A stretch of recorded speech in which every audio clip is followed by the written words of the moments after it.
Play the Dates is a strategy game where the players focus on the order events in U.S. history occurred. First, we will tell you how to set up for this game. There are 2 sets of timeline cards in your HistoryPlunge box. For this game, you will only use the timeline cards with the silver fronts. You will not use the timeline cards with the gold fronts. We play level 1 in the tournament.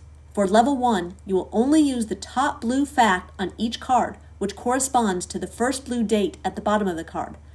Don't worry about any of the other facts on the card for level 1. The backs of the timeline cards are color-coded by time periods. The cards with the silver front should be sorted by time period before gameplay begins. The red cards cover 1400s to 1700s. The blue cards cover 1800s.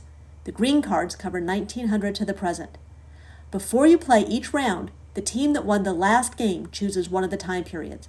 During the game, you will only use the cards with the silver fronts from the time period chosen. Now that you have set up, we will tell you how to play the game. The object of the game is to win more tricks than your opponent. When each team plays one card, it is called a trick. The winner of the 2 cards played wins the trick. In this example, the team that won the last game chooses to play with the green cards, 1900 to the present, so the whole game will be played using only the cards with the green backs and the silver fronts. Start by dealing 6 cards to each team face down. Each team looks at its 6 cards. The team who chose a time period will be the lead team for the first trick. The lead team chooses one of its cards, reads the top blue fact out loud, but does not read the date, and does not show the other team its card. After reading the fact, the team says either before or after. Here the card played by the lead team says, World War II begins in Europe and the U.S. proclaims neutrality. In this example, the lead team plays the card and says after.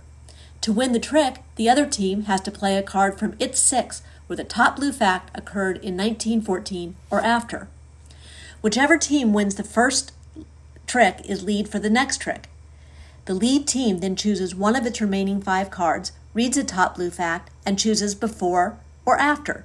The winner of that trick becomes a lead for the next trick. Continue in this fashion until all 6 tricks have been played. The team with the most winning tricks wins the game. If there is a tie, the team that won the last trick wins.